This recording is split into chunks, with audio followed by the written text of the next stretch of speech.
जय हिंद बच्चों। तो लेकर आ चुका मैं आप लोगों के लिए नेक्स्ट स्टडी ऑफ कंपाउंड्स का कंपाउंड जिसका नाम है आपके पास अमोनिया। लास्ट वीडियो में हमने डिस्कस किया था everything about HCl hydrochloric gas as well as acid, right. तो अब हम बात करने वाले हैं यहाँ पे अमोनिया से रिलेटेड सभी चीजें। तो सबसे पहले बता दें अमोनिया का जो मॉलिक्यूलर फॉर्मूला होता है आपके पास NH3 होता है। क्या होता है आपके पास? NH3। और इसका जब आप इलेक्ट्रॉन डॉट स्ट्रक्चर वगैरह बनाएंगे तो जिसको लुईस डायग्राम भी बोलते हैं, तो वो कैसे बनता है देखिए। नाइट्रोजन के आउटर मोस्ट सेल में आपके पास टोटल 5 इलेक्ट्रॉन्स होते हैं, 1 2 3 4 5। तो बाकी जो 3 इलेक्ट्रॉन्स होते हैं आपके पास, बाकी जो 3 इलेक्ट्रॉन्स होते हैं वो हाइड्रोजन के एक एक इलेक्ट्रॉन के साथ में मिलकर कोवेलेंट बॉन्ड का फॉर्मेशन करते हैं कुछ इस तरह से, 1 2 3 इस तरह से। और वहीं यहाँ पे आपके पास 2 इलेक्ट्रॉन इसके पास खाली रहता है जिसे हम लोन पेयर के नाम से जानते हैं। लोन पेयर मतलब the electrons which do not participate in bonding, ठीक है। और ये आपके पास बॉन्डिंग में 3 इलेक्ट्रॉन पार्टिसिपेट कर रहे हैं हाइड्रोजन के साथ। तो इस तरह से आपको कुछ यहाँ पे आपको स्ट्रक्चर वगैरह भी देखने को जरूर मिल रहा होगा। आई बात समझ में? ये एक पोलर कंपाउंड है, इसका मतलब ये वाटर में डिसॉल्व हो जाएंगे क्योंकि पोलर डिसॉल्व्स पोलर, ठीक है। और पोलर क्यों आपके पास? क्योंकि नाइट्रोजन आपके पास ज्यादा electronegative as compare to hydrogen. Got it? Okay.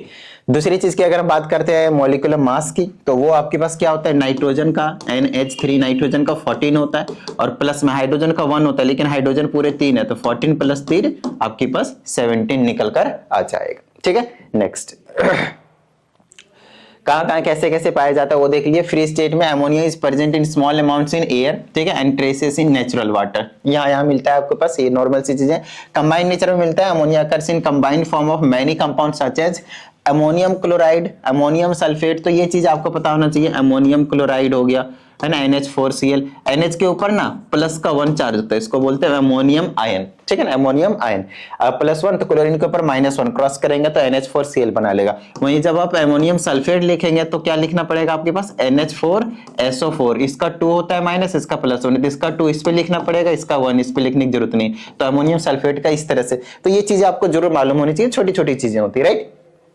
Next कहता है it is produced due to bacteria decomposition of urea. अगर हम यूरिया का डिकम्पोजिशन करवा देते हैं, यूरिया का फॉर्मूला NH2CONH2 होता है, ध्यान रखिएगा, ठीक है ना। इसको मैं ऐसे भी लिख सकते हैं CONH2 का होल ट्वाइस, ठीक है।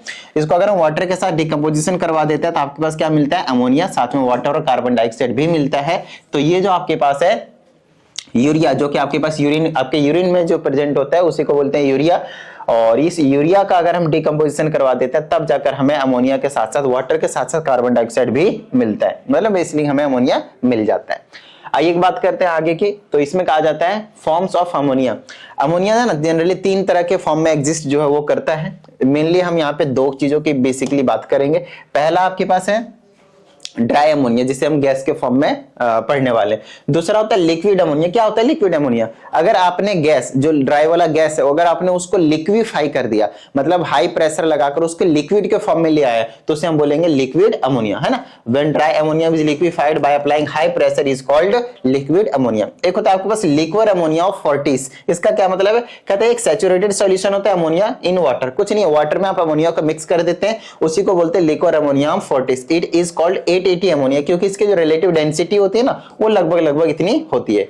It is stored in a tightly स्टॉपर्ड bottles in a cold place. तो ठंडी जगह में इसको रखा जाता है और बड़ी टाइटली, क्योंकि प्रेशर रहता है तो आपके पास निकलने के चांसेस ज्यादा रहता है, ठीक है। चलिए नेक्स्ट की बात करते हैं हम, प्रिपरेशन लेबोरेटरी। अच्छा, अगली चीज आपके पास dilute solution of liquid ammonia is used as laboratory reagent. तो एक चीज का भी ध्यान रखना है, ये जो डाइल्यूट सॉल्यूशन होता है लिक्विड अमोनिया का, ये जो लिक्विड अमोनिया हमने बनाया उसका अगर हमने डाइल्यूट सॉल्यूशन बना लिया तो उसको हम एक रिएजेंट की तरह यूज करते हैं, लेबोरेटरी बेंच रिएजेंट की तरह, ठीक है। अब आगे आपको लोगों को पता चल जाएगा, खैर वरना इसका जो है उतना ज्यादा हम यूज करेंगे नहीं अभी, ठीक है। Next preparation of ammonia gas. अब हमारे पास अमोनिया को हम बनाएंगे कैसे, उसकी कहानी जो है वो स्टार्ट हो जाती है। और यहां से आपके पास जो चैप्टर है वो इंपॉर्टेंट के मोड की तरफ चले जाता है। तो ध्यान रहे, अब मैं आप लोगों को जो भी यहाँ पे करवाऊंगा उन सभी चीजों पे बिल्कुल पकड़ बना के रखनी है, ताकि सभी चीज आप लोगों को आसानी से समझ में आ जाए। सबसे पहले जनरल मेथड्स ऑफ प्रिपरेशन। तो ये चीज आप लोगों को पता होना चाहिए कि अगर आपने अमोनिया, और ये इसी चीज का मैं ग्राफिकल रिप्रेजेंटेशन भी दिखाऊंगा, सभी चीजें वहां पे डायग्राम के थ्रू। अगर आपने अमोनियम क्लोराइड, अमोनियम सॉल्ट कोई सा ले लीजिए, अमोनियम सॉल्ट, और उसका आप अल्कली के साथ रिएक्ट करवा दीजिए, थोड़ा हीट देकर सॉल्ट वाटर के साथ आपको अमोनिया मिलेगा। फॉर एग्जांपल देख लीजिए, अमोनियम क्लोराइड लिया, कैल्शियम हाइड्रोक्साइड आपके पास, सिलेक्ट लाइम कहते हैं इसको, है ना, सिलेक्ट लाइम कहते हैं। इसका अगर रिएक्शन करवाया तो आपके पास क्या नाम इसका, सॉल्ट वाटर के साथ साथ अमोनिया गैस मिल रहा है। बैलेंसिंग देख लीजिएगा। नेक्स्ट अगर अमोनियम सल्फेट लिया तो ये सॉल्ट हो गया ना, अमोनियम का सॉल्ट हो गया। वहीं अगर आपने फिर से कैल्शियम हाइड्रोक्साइड से कराया तो कैल्शियम सल्फेट जो कि सॉल्ट हो गया, वाटर हो गया, उसके बाद आपको अमोनिया मिल गया। अगर आपने इसमें सोडियम हाइड्रोक्साइड, पोटेशियम हाइड्रोक्साइड, इसको कास्टिक सोडा और इसको कास्टिक पोटेश के नाम से जाना जाता है, फिर से आपको वही सॉल्ट वाटर के साथ में अमोनिया। तो अमोनिया की जनरल प्रिपरेशन हो गई। कैसे प्रिपेयर करेंगे, दिमाग में बस एक ही चीज बिठा के रखनी है कि अमोनियम का अगर मैंने कोई सा सॉल्ट लिया, जैसे अमोनियम क्लोराइड, अमोनियम सल्फेट, ठीक है ना, तो इनका अगर हम रिएक्शन करवाते हैं किसके साथ, किसके साथ, अगर हमने रिएक्शन करा दिया अल्कली के साथ। अल्कलीज क्या होते हैं, जो आपके पास वाटर सॉल्युबल होते हैं। जनरली तीन बेसिकली आपको याद रखने हैं, sodium hydroxide, potassium hydroxide, calcium hydroxide, ठीक है। इन तीनों के साथ रिएक्शन कराते हैं तो हमें क्या मिलता है, सॉल्ट वाटर, और उसके बाद आपके पास मिल जाता है सिंपल जो हमें चाहिए होता है अमोनिया गैस। आई बात समझ में, वही आपके पास यहाँ पे रिएक्शन जो सभी के सभी वही आपके पास दिखाया गया है, ठीक है ना। चलिए नेक्स्ट आगे हमसे इसमें कहा जाता है ammonia gas can be prepared by warming an ammonium salt with caustic. यही सेम चीज ऊपर जो अभी हमने आपको बताया वही चीज यहाँ पे आपके पास एक्सप्लेन किया गया है, ठीक है।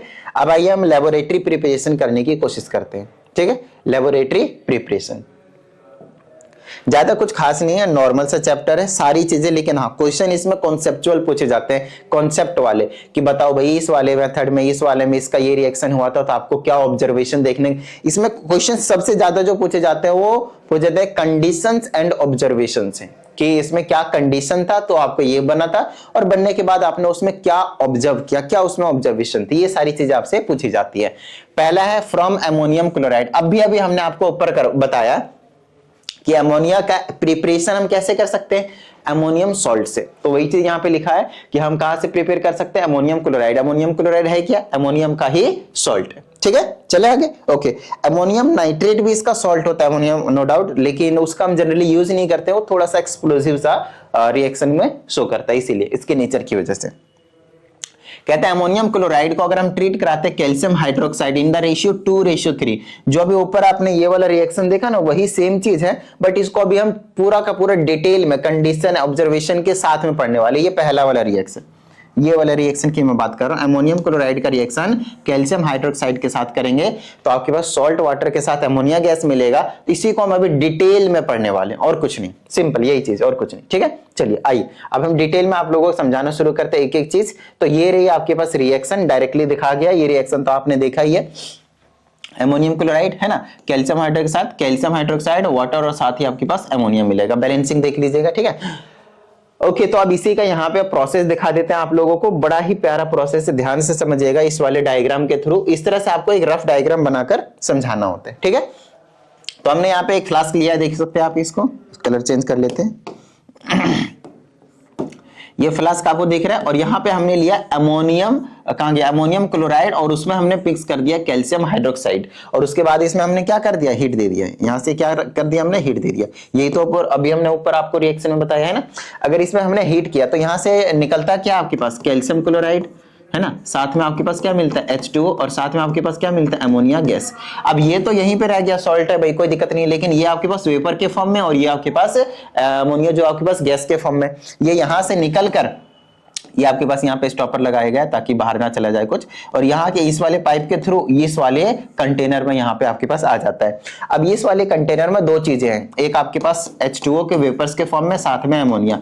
ये जो अमोनिया है ना, अमोनिया वो आपके पास हाईली सॉल्युबल होता है वाटर में, जैसे कि आपके पास HCl होता था, जैसे कि आपके पास HCl होता था, है ना बात समझ में। तो यहाँ पे अमोनिया जो हाईली सॉल्युबल होता है वाटर में, तो यहाँ से निकालना बड़ा मुश्किल हो जाता है अमोनिया को वाटर से। तो उसके लिए हम क्या यूज करते हैं, यहाँ पे क्विक लाइम। क्विक लाइम का फॉर्मूला होता है कैल्शियम ऑक्साइड। ये एक ड्राइंग एजेंट है। क्या ये एक ड्राइंग एजेंट है।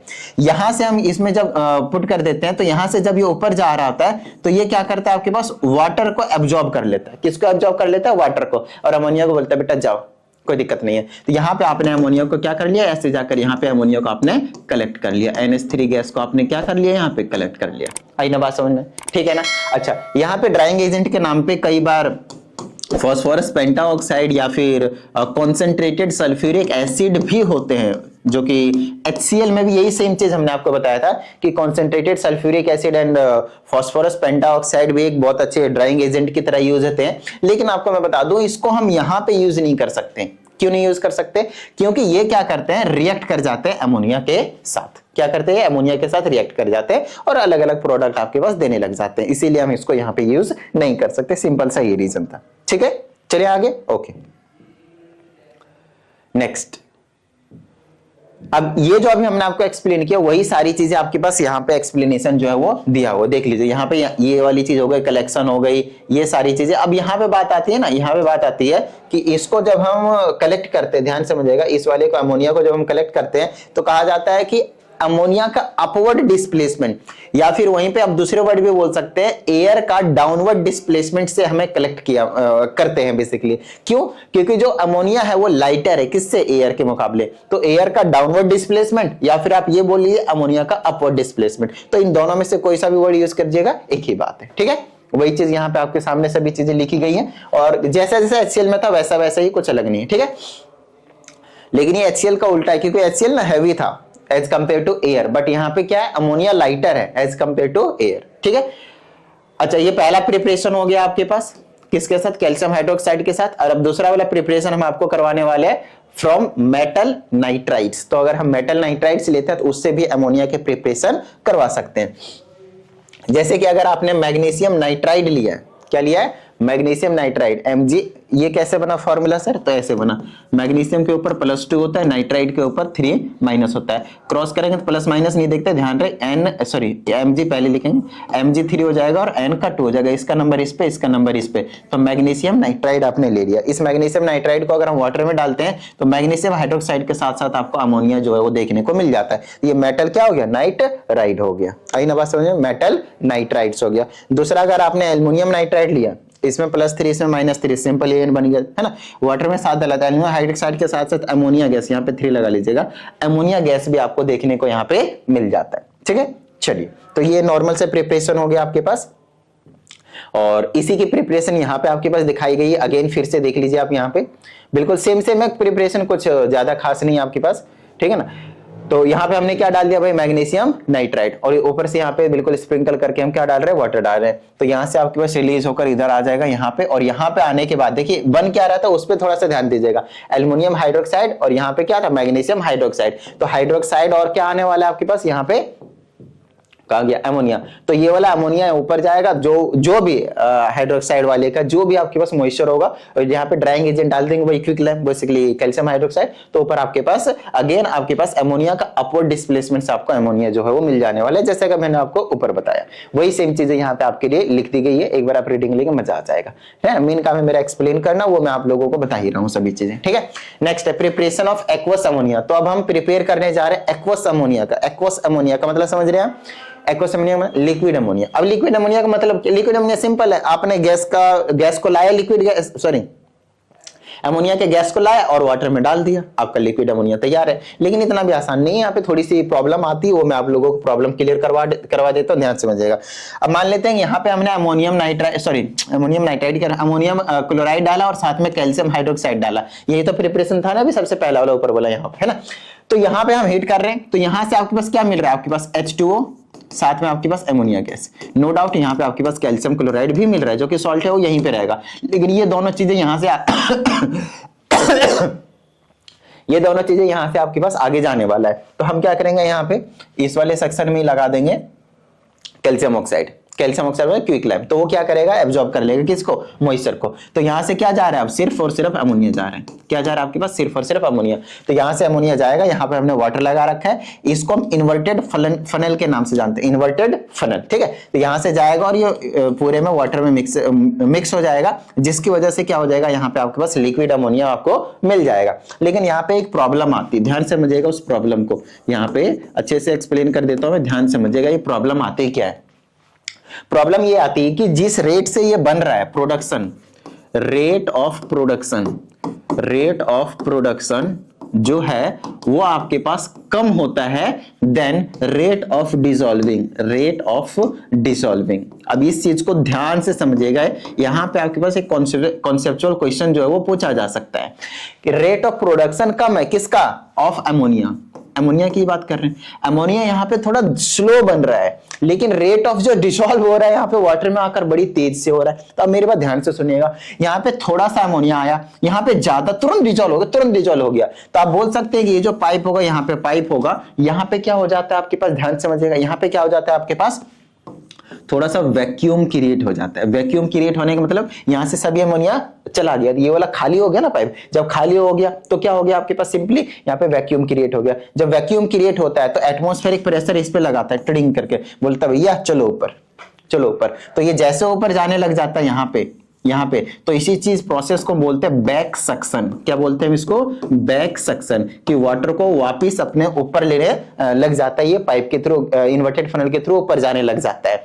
अब बात आती है यहाँ पे कि क्या सच में चला जाता है, नहीं, हमने यहाँ पे नॉर्मल एक सिंपल सा पाइप यूज नहीं किया है, हमने इन्वर्टेड फनल यूज किया है। और यही रीजन है, कई बार इसमें कहा जाता है कि why do we use inverted funnel while preferring the liquid ammonia. ये क्वेश्चन इस तरह से पूछा जा सकता है आपसे, तो उसके पीछे का रीजन क्या, ध्यान समझिएगा। सबसे पहली चीज है, इन्वर्टेड फनल जब हम लेते हैं तो उसका जो सरफेस एरिया होता है, सरफेस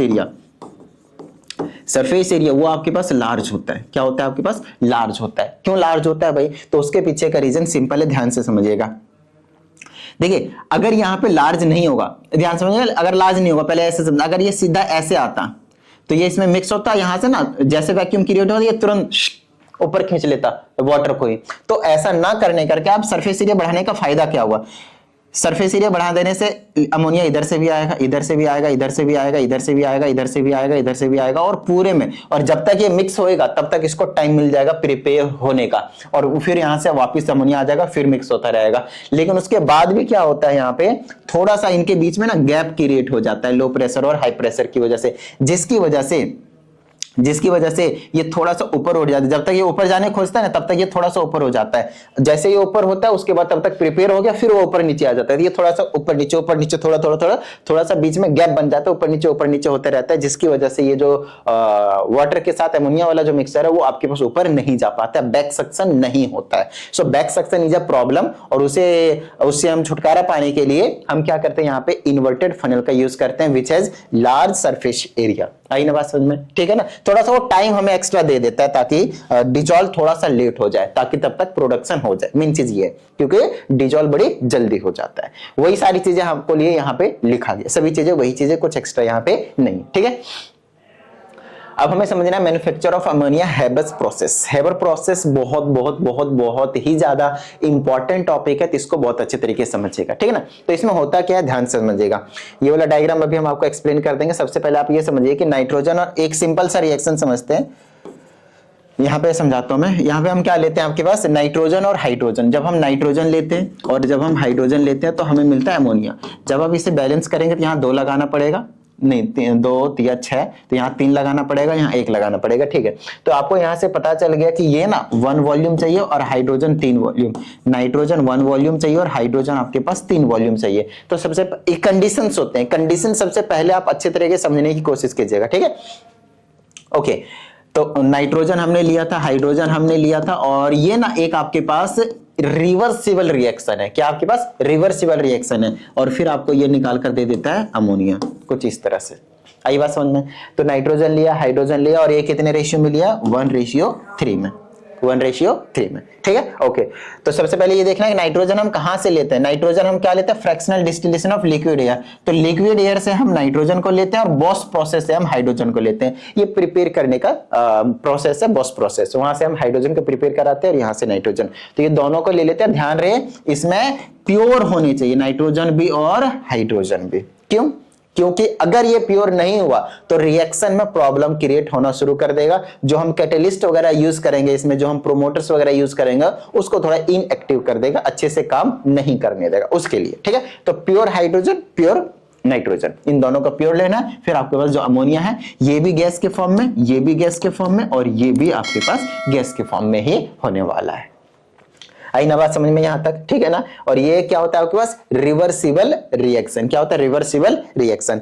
तो रिवर्सिबल जब रिएक्शन होता है तो उस केस में हमें पर्टिकुलरली कुछ चीजों का ध्यान रखना होता है, क्योंकि रिएक्शन, एक चीज ध्यान समझिएगा, एक यहाँ पे एक प्रिंसिपल होता है, आप 11th क्लास में डिटेल में पढ़ेंगे, जिसे हम बोलते हैं ली चैटेलियर्स प्रिंसिपल। ली चैटेलियर प्रिंसिपल। अब इस प्रिंसिपल का क्या कहना है, ध्यान समझिएगा। इस प्रिंसिपल का कहना है कि अगर एक रिएक्टेंट है और वो प्रोडक्ट में जा रहा है, तो ये रिएक्शन अगर रिवर्सिबल है, इधर भी जा सकता है और इधर भी जा सकता है। तो रिएक्शन रिएक्टेंट से प्रोडक्ट की ओर जा रहे हैं, तो ध्यान समझना, अगर टेम्परेचर इधर ज्यादा है, अगर इधर टेम्परेचर ज्यादा है तो आपके पास ये रिएक्शन फॉरवर्ड शिफ्ट होता है, प्रोडक्ट की तरफ शिफ्ट होता है। अगर टेम्परेचर इधर ज्यादा है तो बैकवर्ड की तरफ शिफ्ट होता है। अच्छा, एक तरफ जो ज्यादा है उसके अपोजिट तरफ रिएक्शन शिफ्ट होना शुरू हो जाता है। ली चैटेलियर प्रिंसिपल का सिर्फ और सिर्फ इतना ही कहना है। आई बात समझ में। तो यहां पे हमसे कहा जाता है टेम्परेचर प्रेशर क्या होना चाहिए, चलिए वो मैं आपको एक्सप्लेन कर देता हूं। देखिए टेम्परेचर ये ना ऑलरेडी एक एक्सोथर्मिक रिएक्शन है। क्या आपके पास एक एक्सोथर्मिक रिएक्शन है, तो ये ऑलरेडी उधर निकल रहे होते हैं, मतलब टेम्परेचर इधर ज्यादा होता है तो ये इधर आने की कोशिश करता है। तो हम क्या करते हैं, इस वाले टेम्परेचर को बैलेंस करने के लिए कुछ ना कुछ टेम्परेचर देते हैं, इधर से मॉडरेट टेम्परेचर देते हैं, ज्यादा नहीं, लगभग 550 के आसपास, 500 के आसपास। आप 500 डिग्री सेल्सियस लिख दें, कोई डिग्री सेल्सियस में, केल्विन में नहीं, 500 डिग्री सेल्सियस के आसपास जो हमें टेम्परेचर है वो आपके पास देना पड़ता है, ठीक है ना। एक याद रख लिया 500 बस, ठीक है ना, इसको हटा दीजिए, कोई दिक्कत वाली बात नहीं, 500 याद रख लीजिए, ठीक है। अच्छा, इतना टेम्परेचर देने से रिएक्शन क्या रहता है आपके पास, बैलेंस रहता है। दूसरी चीज आपके पास यहाँ पे अगर आप देखें तो नाइट्रोजन और हाइड्रोजन के बीच में जब आप नंबर ऑफ मोल्स देखेंगे, नंबर ऑफ मोल्स देखेंगे, तो यहाँ पे 1 है, यहाँ पे 3 है, और जब अमोनिया प्रोडक्शन हो रहा है तो यहाँ पे 2 हो रहा है। तो यहीं से हम थोड़ा सा प्रेशर का जो कॉन्सेप्ट है वो आपके पास लगाने की कोशिश करते हैं। इधर आपके पास नंबर ऑफ मोल्स ज्यादा है जो कि 4 है, देखिए इधर नंबर ऑफ मोल्स क्या आपके पास 2 है, तो किधर शिफ्ट होना पड़ेगा, इधर। तो उसको शिफ्ट कराने के लिए हम क्या करते हैं, प्रेशर लगाते हैं, जो कि यहाँ पे थोड़ा सा हाई प्रेशर होता है, हाई प्रेशर 200 मिनिमम होता है, उसके आगे हमें लगाना पड़ता है। इसके लिए जनरली 250 डिग्री 250 डिग्री कह रहा हूं, 250 ATM आपके पास जो टेम्परेचर उसकी जरूरत पड़ती है, डिपेंडिंग अपन कितना अमाउंट वगैरह है अलग अलग प्लांट के लिए, तो अलग अलग टेम्परेचर वेरी भी, सॉरी प्रेशर जो है वेरी भी करता है। लाइक 250, 300, 400, 500 इस तरह से भी ATM में आपके पास प्रेशर जाता है। तो एक आइडियल जो मान लिया आपके पास 250 ऑप्टिमम, ठीक है ना, ऑप्टिमम प्रेशर, ठीक है। चलिए, तो फेवरेबल कंडीशन भी हमने आपको यहाँ पे एक्सप्लेन कर दिया, ये रहा देखिए, अबाउट 200 बता दिया। अब यहाँ पे बात करेंगे एक कैटलिस्ट की और एक प्रोमोटर की। इसमें से क्वेश्चन, फेवरेबल कंडीशंस में से क्वेश्चन जो है वो 1 मार्कर वाली क्वेश्चन में आपसे पूछ लिया जाता है, MCQs में पूछ लिया जाता है, या फिर 3 मार्क्स का क्वेश्चन होगा तो 1 2 3 पार्ट्स बनाकर क्वेश्चन पूछ लिया जाएगा, ठीक है। मैं आपको समझाता हूं। अगर हम बात करते हैं कैटलिस्ट की, तो इसमें कैटलिस्ट का हम यूज करते हैं फाइनली डिवाइडेड आयरन, आयरन का पाउडर और कुछ नहीं, आयरन का पाउडर यूज करते हैं, वो एक कैटलिस्ट की तरह काम करता है। कैटलिस्ट का काम क्या होता है, रेट ऑफ रिएक्शन को ऑल्टर करना, या तो तेज करना या तो स्लो करना। लेकिन यहाँ पे हम क्या यूज करते हैं, प्रोमोटर। क्या करते हैं, प्रोमोटर, नो डाउट हमें तो तेज करना है, प्रोमोटर का यूज करना है। प्रोमोटर में यूज करते हैं हम ट्रेसेस ऑफ कुछ मोलिब्डेनम या फिर एल्युमिनियम ऑक्साइड भी हम यूज कर लेते हैं। मेरी बात ध्यान से सुनिएगा, प्रोमोटर होता है, एक होता है इनहिबिटर। इन दोनों का काम क्या होता है, अगर आपके पास एक कैटलिस्ट है जिसका काम ही है रेट ऑफ रिएक्शन को अल्टर करना, मान लेते हैं हमने आयरन लिया यहाँ पे फाइनली डिवाइडेड आयरन, वो रिएक्शन को तेज कर रहा है, कोई दिक्कत नहीं है, तो ये प्रोमोटर क्या बोलता है पता है, भाई मैं तेरे पीछे हूं, टेंशन मत ले, चल लग जा काम में, मैं तेरे पीछे सपोर्ट दे रहा हूं। तो ये सपोर्ट देने का काम करता है, बोलता है भाई तू जितने काम कर रहा है ना बिंदास काम कर और तेजी से काम कर ले, कई जरूरत है बीच में मैं आ जाऊंगा।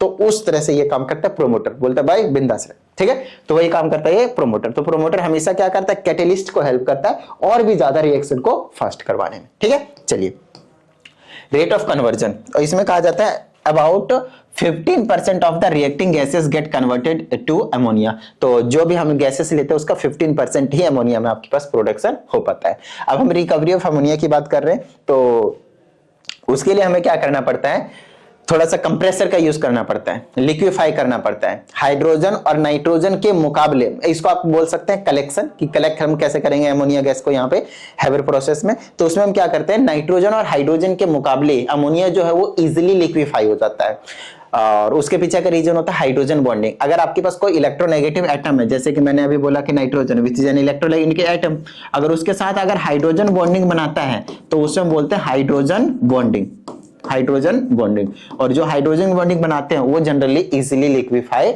हो जाते हैं। तो हाइड्रोजन और नाइट्रोजन अलग अलग आपके पास गैसेस है, उनके मुकाबले अमोनिया जो है वो जल्दी लिक्विफाई हो जाता है। तो कंडेंसर लगाकर हम क्या करते हैं, काम कर लेते हैं, ठीक है ना, कंडेंसेशन करके हम क्या करते हैं, काम कर लेते हैं, ठीक है ना। चलिए आपको समझ में आ जाएगा, यहाँ पे कोई दिक्कत वाली बात नहीं है।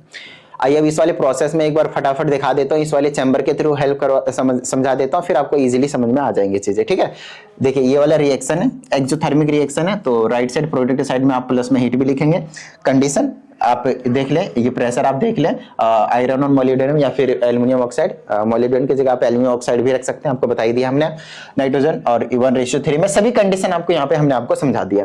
देखिए यहाँ से हमने ड्राई नाइट्रोजन 1 वॉल्यूम लिया, कहाँ से लिया था हमने, यहाँ पे लिक्विड एयर से लिया था। कहाँ से लिया था हमने, लिक्विड एयर से। हाइड्रोजन कहाँ से लिया था हमने, बॉस्ट प्रोसेस से लिया था। कहाँ से हमने लिया था, बॉस्ट प्रोसेस से लिया था। इन दोनों को हम साथ में भेजते हैं कंप्रेशन पंप में। कहां पे भेजते हैं, कंप्रेशन पंप में। और कंप्रेशन पंप के थ्रू कहां पे जाता है आपके पास, इलेक्ट्रिकली हीटेड कैटालिटिक चैम्बर। इसको कैटालिटिक चैम्बर में कहते हैं, लेकिन यहां पे हम इसको क्या कर रहे हैं, तो हीट कर रहे होते हैं। किसके थ्रू, इलेक्ट्रिसिटी की हेल्प से, ठीक है ना। ये फ्लो चार्ट है आपके पास हेबर प्रोसेस का। आगे जब ये यहां से निकल कर आ जाता है अमोनिया गैस, तो अमोनिया गैस में क्या होता है, कंडेंसर विद कूलिंग। यहाँ पे एक कूलिंग पाइप लगाया जाता है यहाँ पे, जो क्या करता है, कूल करता जाता है, कंडेंस करता जाता है, और आपके पास यहाँ पे लिक्विड अमोनिया जो है वो निकल कर आ जाता है। So Haber process is used to manufacture the liquid ammonia at large scale. इसका मतलब ये एक इंडस्ट्रियल प्रोसेस है, इंडस्ट्री में बड़े बड़े ज्यादा से ज्यादा अमाउंट में आपके पास यूज करते हैं। आई ना बात समझ में, ठीक है ना। चलो तो ये आपको, आई होप आपको सभी चीजें समझ में आ गई होंगी। अब प्रॉपर्टी की अगर हम बात करते हैं तो आपको पता ही ये सभी चीजें नॉर्मल सी बेसिक चीजें भाई, है ना। फिजिकल प्रॉपर्टीज ऑफ अमोनिया की बात करते हैं तो कलरलेस होता है। अगर ऑर्डर की बात करते हैं काफी ज्यादा स्ट्रॉन्ग रहता है ना, चॉकिंग स्मेल रहती है, पंजेंट चॉकिंग स्मेल रहती है, कभी सुनकर देखना। टेस्ट अगर देखोगे स्लाइटली बिटर, कड़वा सा अल्कलाइन बेस जैसा रहता है ना। अगली चीज है फिजियोलॉजिकल एक्शन बोलेंगे तो नॉन पॉइजनस से कोई दिक्कत वाली बात नहीं। अगर आप चख भी लेंगे तो कहता है वेपर डेंसिटी लगभग 8.5 होती है, और ये मोलिकुलर मास का हाफ होता है वेपर डेंसिटी, जिसको नहीं पता। जैसे मोलिकुलर मास अमोनिया का कितना है, 17, 2 से डिवाइड करो कितना आ गया, 8.5। अल्कलाइन नेचर है आपके पास, मतलब ये एक बेस है, मतलब ये क्या करने वाला है, रेड लिटमस पेपर को ब्लू कर देगा। रेड लिटमस पेपर को क्या कर देगा, ये ब्लू कर देगा। फिनोल्फथेलिन को क्या कर देगा, ये पिंक कर देगा, याद रखिएगा, ठीक है। Next liquefaction. और अगर आपने गलती से हल्दी ले लिया, हल्दी टर्मरिक, वो भी तो काम करता है, उसको थोड़ा सा ब्राउन कलर में आपके पास जो कन्वर्ट है वो कर देगा, रेडिश ब्राउन, ठीक है। लिक्विफिकेशन इजीली लिक्विफाइड हो जाता है, आपको बता ही रखा है। At 10 degree compressing at 6 atm, इतना ही प्रेशर में। कहता है बॉइलिंग पॉइंट आपके पास -33.5 होता है, नेगेटिव में बॉइलिंग पॉइंट है, ध्यान रखिएगा। फ्रीजिंग पॉइंट आपके पास -77 पॉइंट, उसमें आपके पास क्या होता है, ये सॉलिड में फॉर्म में कन्वर्ट हो जाता है। हाई सॉल्युबल इन वाटर होता है, आपको बता ही दिया। 1 volume of water dissolve approximately 702 volumes. इसका मतलब समझ रहे हैं, अगर आपके पास वाटर का सिर्फ और सिर्फ 1 सेंटीमीटर क्यूब है तो आपके पास उसमें 702 सेंटीमीटर क्यूब अमोनिया जो है वो डिसॉल्व हो जाएगा। अगर वाटर सिर्फ इतना है तो उसमें इतना सारा अमोनिया जो है वो डिसॉल्व हो जाएगा, ठीक है। चलिए अब हम करने जा रहे हैं फाउंटेन एक्सपेरिमेंट। बहुत ज्यादा अगेन ये इंपॉर्टेंट पार्ट है, जैसे HCl में करवाया था वही सेम काम यहाँ पे करना है। अगर आपने HCl वाली मेरी वीडियो देखी है तो आपको ये हंसते खेलते तुरंत समझ में आ जाएगा, मुझे कुछ ज्यादा एक्सप्लेन करने की जरूरत पड़ेगी नहीं, बेसिक सी चीजें ध्यान से समझिएगा। तो सबसे पहला क्वेश्चन है, हम फाउंटेन एक्सपेरिमेंट कर क्यों रहे हैं। तो फाउंटेन एक्सपेरिमेंट हम यहाँ पे कर रहे हैं to check whether ammonia gas is soluble in water और नॉट। सॉल्युबिलिटी को चेक करने वाले आपको हमने अभी तक बताते हुए आ रहे हैं इस वाली वीडियो में कि it is highly soluble in water, it is highly soluble in water. तो अब हम आपको डेमोन्स्ट्रेट करके दिखाएंगे कि हाँ भाई ये सच में ज्यादा सॉल्यूबल है वाटर में, ठीक है। इसमें हमसे कहा जाता है ये रहा वही है, कुछ और नहीं है, सभी चीजें वही है। यहाँ पे बस एक छोटी सी चीज में चेंज किया है। यहाँ पे जब हम HCl का फाउंटेन एक्सपेरिमेंट करा रहे थे तो यहाँ पे हमने आपको ब्लू लिटमस सॉल्यूशन लिया था, लेकिन अब हम क्या ले रहे हैं, रेड लिटमस सॉल्यूशन, क्योंकि जो HCl था वो एसिडिक इन नेचर था और ये क्या आपके पास बेसिक इन नेचर, बस इसीलिए, ठीक है ना। चलिए सभी चीजें यहाँ पे सभी सेटअप सेम है। आप देख सकते हैं ये आपके पास ड्रॉपर है with small amount of water, ये वाला ड्रॉपर, ये वाला।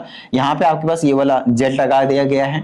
उसके बाद जेट ट्यूब देख लिए। उसके बाद अमोनिया गैस यहाँ पे स्प्रिंकल किया हुआ है, रखा हुआ है बेसिकली। उसके बाद ये ना ब्लू कलर का फाउंटेन यहाँ पे देखने को मिलता है। क्यों? क्योंकि आपको पता है जब रेड लिटमस सॉल्यूशन होता है तो अगर उसमें हम बेस डालते हैं, बेस है ना, तो वो क्या कर देता है, ब्लू में कन्वर्ट कर देता है बेसिकली। तो कलर चेंज हो रहा है, ध्यान समझिएगा। तो वो क्या बेसिक इन नेचर है। तो यहां से हमें पता चल जाता है दो चीजें बेसिकली, यहाँ इस एक्सपेरिमेंट से हमें दो चीजें पता चलती है। पहली चीज, ammonia is basic in nature क्योंकि वो रेड लिटमस को ब्लू लिटमस में कन्वर्ट करता है। दूसरी चीज, हाई सॉल्युबल इन वाटर, वो चीज पता चलती है। कैसे पता चलती है समझाइए, समझाता हूं। यहाँ पे अमोनिया गैस फील्ड है, इसमें थोड़ा सा ड्रॉपर में वाटर है, इसको हमने स्क्वीज किया, क्लीन करके दबा दिया।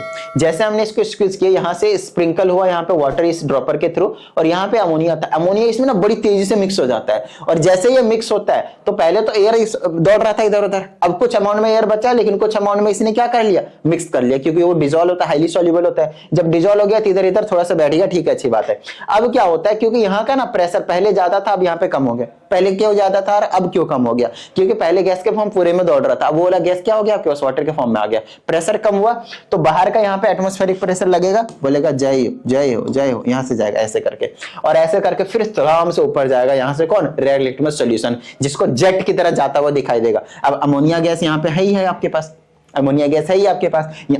यहाँ से रेड लिटमस गया, अमोनिया बोलेगा वाह भाई वाह वाह, रेड लिटमस आया, मैं आपके पास बेस हूं, मिक्स हो जाऊंगा, ब्लू कलर का मस्त दूंगा मैं। तो यहाँ से स्प्रिंकल होता हुआ आपके पास फाउंटेन दिखाई देता है, कैसा, ब्लू कलर का। आई बात समझ में? ठीक है। तो सर यहाँ पे क्या हम कोई और सॉल्यूशन फिल कर सकते हैं यहाँ पे? हाँ कर सकते हैं। कौन सा सॉल्यूशन फिल कर सकते हैं यहाँ पे? फिनोल्फ्थेलिन। यहाँ पे आप कौन सा सॉल्यूशन फिल कर सकते हो आप? कई बार ऐसा पूछा भी जाता है, फिनोल्फ्थेलिन। फिनोल्फ्थेलिन ही क्यों? क्योंकि ये जो चीज है सॉल्यूशन, ये आपके पास वहां पे जो ब्लू कलर का दिख रहा है ना, क्योंकि हमने रेड लिटमस लिया था वो ब्लू कलर है, लेकिन फिनोल्फ्थेलिन भी आपके पास एक इंडिकेटर है। बेस अगर हम इसमें डालते हैं, बेस जो कि अमोनिया बेस है, तो वो आपके पास पिंक कलर का, यस पिंक कलर का फाउंटेन देखने को मिलेगा आपके पास। जो अभी वहां पे ब्लू दिख रहा है, पिंक दिखाई देगा। दूसरी चीज, अगर इसमें एसिड डालते हैं जैसे HCl, तो आपके पास कलरलेस ही रहता है, इसलिए हम HCl में इसका यूज नहीं करते, इसमें हम यूज कर सकते हैं। आई ना बात समझ में? ठीक है ना। चलो, ये सभी एक्सपेरिमेंट जितना ही, वही सारी चीजें आपके पास यहाँ पे लिखा गया है, यहाँ पे वही सारी चीजें आपके पास लिखा गया है। ठीक है, आइए आगे की बात करते हैं। अब हमारे पास है केमिकल प्रॉपर्टीज ऑफ अमोनिया, मतलब रिएक्शन। तो रिएक्शन कहीं ना कहीं आप लोगों को बता ही रखा है, बेसिक सी चीजें होती है, ज्यादा कुछ नहीं है।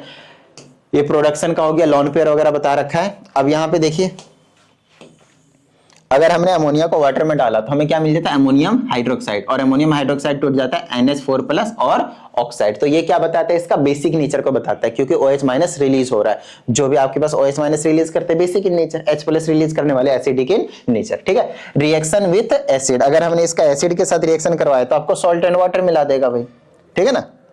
ये देखिए, जैसे कि एसिड के साथ, यहाँ पे सॉल्ट एंड वाटर नहीं दे रहा ये, जैसे कि मैं कलर चेंज करता हूँ, जैसे मैंने लिया यहाँ पे अमोनिया, अगर मैंने HCl के साथ रिएक्ट करवाया, यहाँ पे आपके पास अमोनियम क्लोराइड दे रहा है, सॉल्ट दे रहा है बेसिकली। ठीक है ना। अगली चीज, अमोनिया अगर नाइट्रिक एसिड के साथ कराते हैं, फिर से सॉल्ट दे रहा है, और ये भी आपके पास फिर से सॉल्ट दे रहा है। आई बात समझ में? ठीक है, चले आगे। ओके, तो यही सारी चीजें और ज्यादा कुछ नहीं है आपके पास। ये रिएक्शन एक बार देख लीजिएगा, नॉर्मल सी चीज वही है जो अभी हमने ऊपर करवाया। अमोनियम हाइड्रोक्साइड है, HCl, बेस हो गया, एसिड हो गया, सॉल्ट हो गया, वाटर हो गया। ठीक है ना, सॉल्ट हो गया, वाटर हो गया। Reaction with soluble metal salts, इनके साथ भी रिएक्शन आप देख लीजिए। आपके लिए यहाँ पे थोड़ा सा कलर वगैरह देख लीजिए कि ये चीजें आपको मैंने उसमें करवाया था, किसमें, एनालिटिकल केमिस्ट्री में। अगर आपने एनालिटिकल केमिस्ट्री वाली वीडियो देखी तो आपको ये कलर वगैरह भी बिल्कुल हंसते खेलते याद हो जाएंगे, बिंदास, तुरंत। ये सभी, ये अगर मैं इनमें से एक की भी नहीं छोड़ रहा हूँ, एक भी नहीं छोड़ रहा, सारे के सारे उसमें करवाए हमने, सारे करवाए, ये सारे करवाए हमने। रिएक्शन विद ऑक्सीजन देख लीजिए, इसको बोलते हैं बर्निंग प्रोसेस, जलाना। ठीक है ना। बर्निंग करता है तो हमें नाइट्रोजन गैस मिलता है। यहाँ पे कई बार क्वेश्चन पूछ लिया जाता है, how you will get nitrogen, तो आप बोल जाएगा बर्निंग ऑफ अमोनिया। बर्निंग करने से ऑक्सीजन साथ साथ में वेपर्स में फॉर्म में मिलता है आपके पास नाइट्रोजन, सॉरी ये नाइट्रोजन, और वेपर्स के फॉर्म में वाटर। ठीक है। ऑब्जर्वेशन वगैरह देख लीजिएगा, इसमें एक्सोथर्मिक रिएक्शन होगा, नो डाउट। नेक्स्ट आपके पास कैटालिटिक ऑक्सीडेशन ऑफ अमोनिया।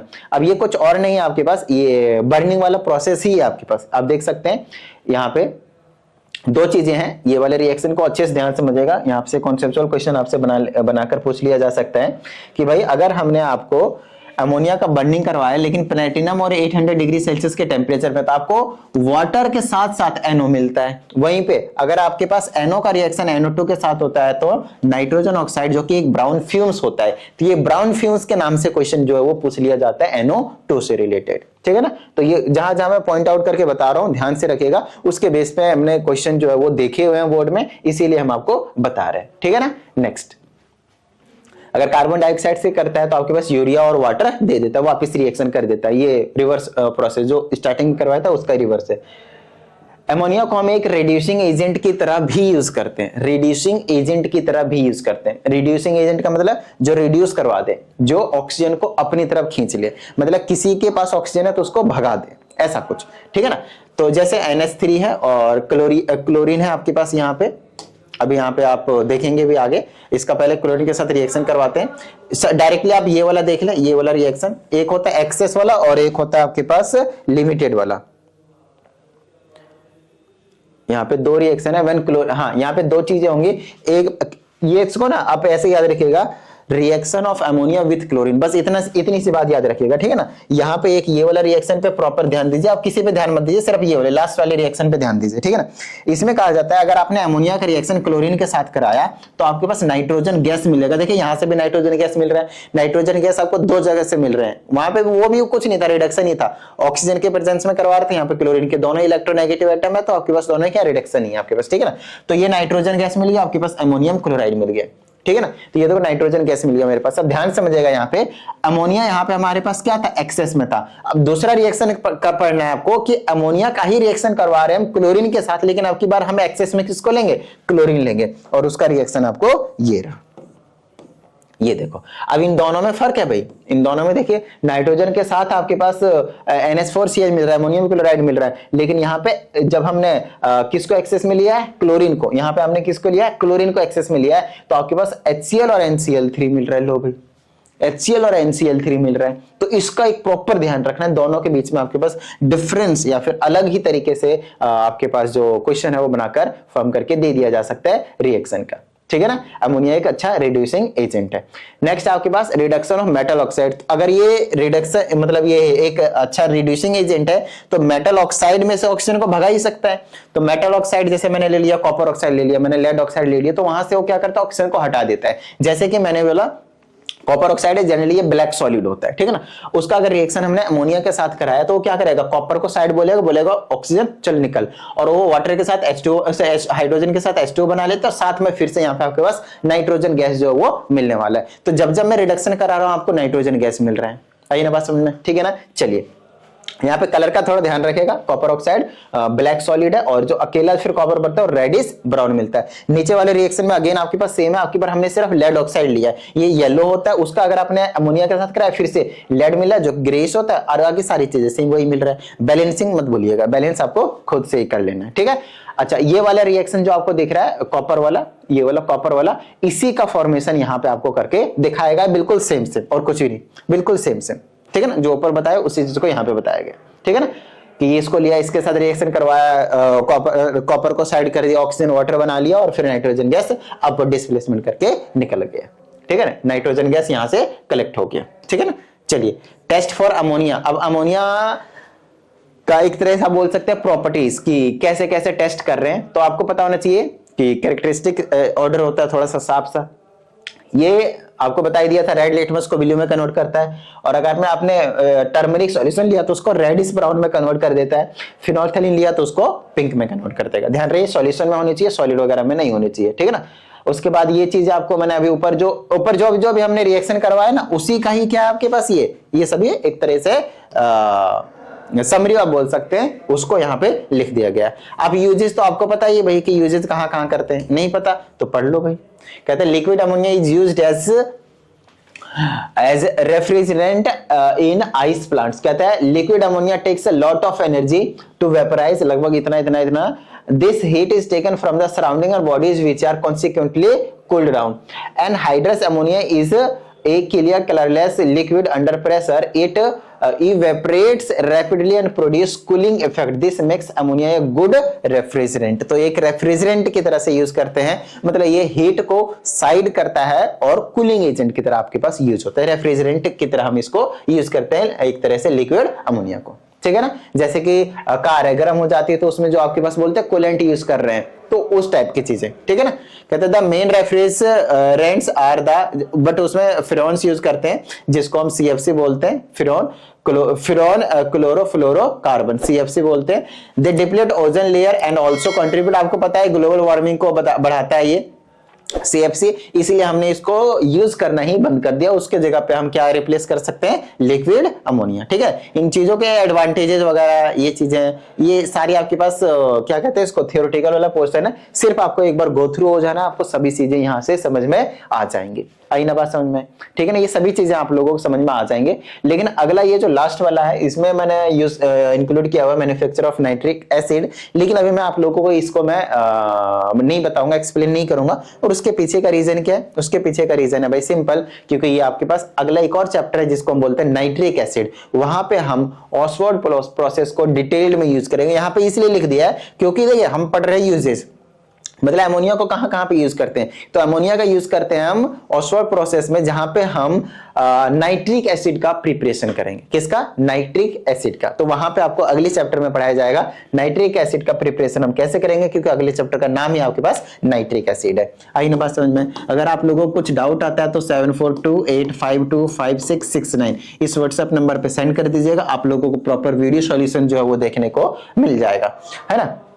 और अगर आपको पर्सनल क्लास की नीड हो तो उसके लिए भी आप इस नंबर पर इंक्वायरी कर सकते हैं। चलिए उम्मीद करते हैं इस वीडियो में जितनी भी चीजें आप लोगों को समझाई गई हैं सभी चीजें समझ में आ गई होंगी। और अगर ऐसा है तो फटाफट वीडियो को लाइक कर दीजिए। साथ ही अगर आप इस चैनल पर एक नई स्टूडेंट हैं तो चैनल को सब्सक्राइब करके बेल आइकन को जरूर प्रेस कीजिएगा। चलिए मिलते हैं अगली वीडियो में, प्रैक्टिस करते रहिएगा। जय हिंद।